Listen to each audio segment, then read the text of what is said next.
Welcome back to Euro Football Daily for this week's edition of Euro Transfer Talk. As the Bundesliga returns and other leagues figure out what happens next, the transfer rumours are still flying around, and we've got the pick of the bunch for you today. Remember, if you hear anything yourself, don't forget to tweet me at Mike McCubb or EFD Squad with the hashtag TransferTalk. Anyway, let's get going. We begin this week's roundup at Barcelona, who are seemingly still confident of landing a big target this summer. Their pursuit of Inter Milan's Lautaro Martinez is no secret, and we've spoken about it to death over the last couple of months. But the latest report suggests they could turn their eye to Germany, with coveted youngster Kai Havertz piquing the Blaugrana's interest. According to Spanish outlet AS, Barca are keen on the Bayer Leverkusen star, who this season became the youngest ever player to reach 100 appearances in the Bundesliga. However, the Spanish champions would surely face competition, with Bayern Munich, Chelsea and Liverpool all linked with the German forward this year, and Leverkusen's €100 million asking price is surely too high to match in the current climate. But Barca are apparently looking to offer one or more players in order to bring that hefty sum down, with German broadcaster Sport 1 claiming they could use Emerson Leitcher, Carlos Alenya or Marc Cucurella, or even a pair of them to sweeten the deal. However, with Havertz out of contract in 2022, it may be wiser to wait it out until next summer. Meanwhile, the club's quest to strengthen the right-back position has now seen them linked with Ajax teenager Jorginho Dest, who made 20 league starts and bagged 4 assists before the Eredivisie was cancelled, and has also been linked with a move to Bayern. But can you see Barca securing any of their targets this summer, and if so, who? Let us know in the comments below.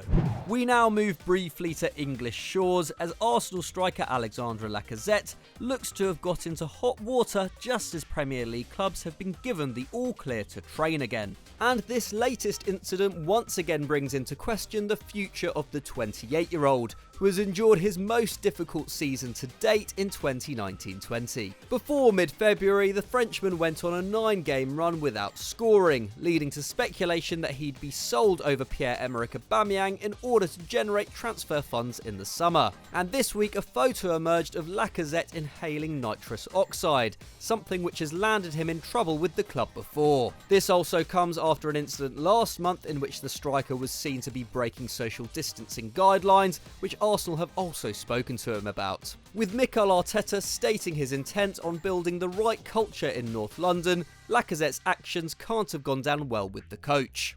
And with a contract up in 2022, his value is set to drop in the next 12 months. But do you think this is enough for Arsenal to sell him? Let us know your thoughts down below.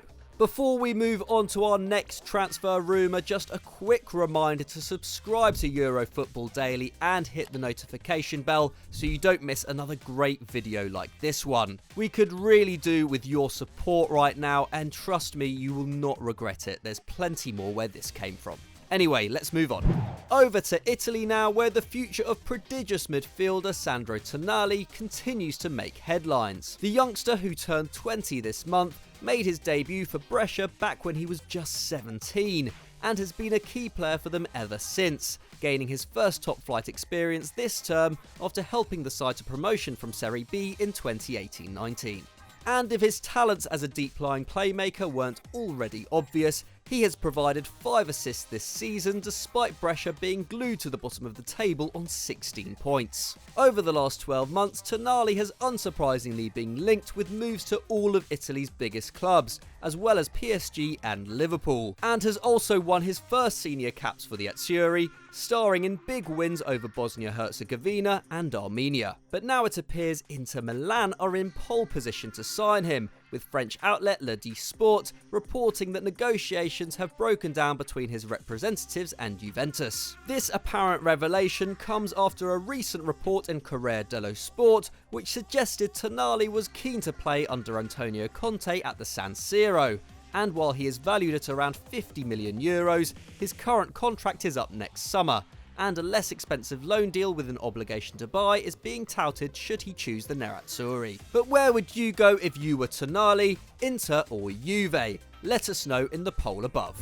But as you've probably noticed, Juve are perhaps not too concerned with Tonali right now, as they apparently have their sights set on another Italian midfielder.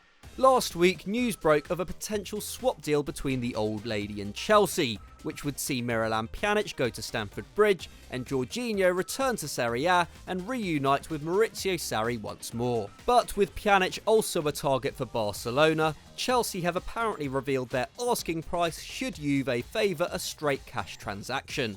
According to Tutto Sport, the Blues value the former Napoli man between 65 and 70 million euros, which is almost certainly enough to encourage Juve to cool their interest, considering he turns 29 this year. And it's no surprise they want to price them out. Jorginho has been key for Lampard this season, with only 2 outfield players clocking up more league minutes than him at Stamford Bridge, and still has over 3 years remaining on his contract. A more realistic option could be Emerson Palmieri, who Sarri is also apparently keen on, having signed him for Chelsea along with Jorginho 2 years ago. The Brazilian left-back has made just 13 starts this term, with only 2 league appearances since the turn of the year.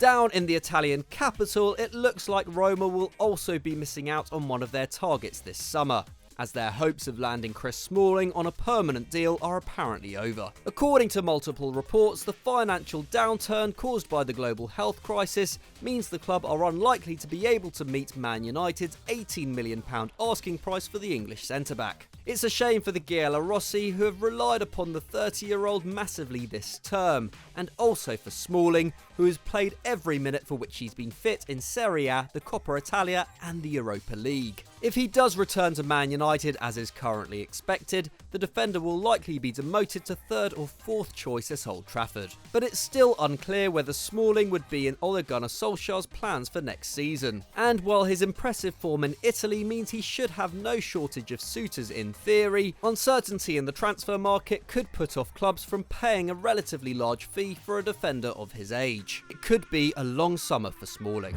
We finish off on a slightly different note to usual, as a report emerged last week suggesting Real Madrid tried and failed to sign Mohamed Salah back in 2018. According to Hani Ramsey, a former coach of the Egypt national team, Salah discussed Real Madrid's interest with him, but decided he would stay at Liverpool, where he was coming to the end of a stellar first season in which he scored 44 goals in all competitions. Ramsey told Egyptian broadcaster On Time Sport on Saturday that the forward ultimately chose to stay in Merseyside because he was comfortable there, but these claims have been refuted by Salah's agent Rami Abbas Issa, who took to Twitter the next day to state his client had never discussed any career plans with any ex-coach. Whether or not Ramsey's claims are true, we wouldn't be surprised one bit if Los Blancos had attempted to sign the Egyptian superstar that summer.